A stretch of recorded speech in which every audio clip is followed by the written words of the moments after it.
Today I'd like to talk about AI-assisted development. If you've ever used tools like GitHub Copilot or ChatGPT for coding, you know they can feel like autocomplete on steroids. They're fast at cranking out boilerplate, suggesting test cases, or even giving you a starting point for unfamiliar APIs. For tasks that are tedious but necessary, like writing DTOs or unit test scaffolding or configuration, they can save real time. But the real value isn't just speed. AI can also unblock you.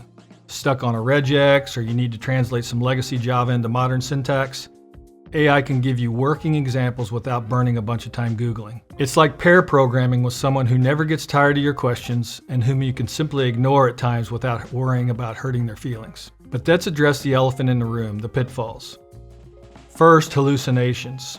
AI can generate code that looks perfect until you run it and realize it's calling methods that no longer or never existed. It's always confident, but not always correct. That means code review and testing are non-negotiable. Another pitfall is skill erosion. I believe that if you lean too hard on AI, you risk becoming a copy-paste developer. You still need to understand the fundamentals, because when production breaks at 2 a.m., Copilot won't be there to blame. Also, security and ownership is a concern.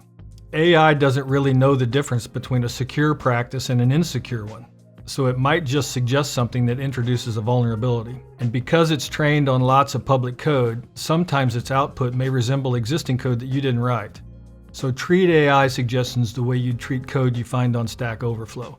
Helpful, but always review, test, and make sure it's safe for use in your project. So where does that leave us? AI is a power tool. It won't replace developers, but it will change how we work. The best use is as an assistant, helping you get unstuck, automate grunt work, and explore new ideas faster. But the responsibility for accuracy, security, and design choices still sits squarely with us. At the end of the day, AI can write code, but only we can write software. If we treat it like a junior teammate, helpful but not infallible, we can spend less time fighting boilerplate and more time solving the problems that actually matter. For specific questions about this or any other topic, reach out to Ask the Team at keyholesoftware.com.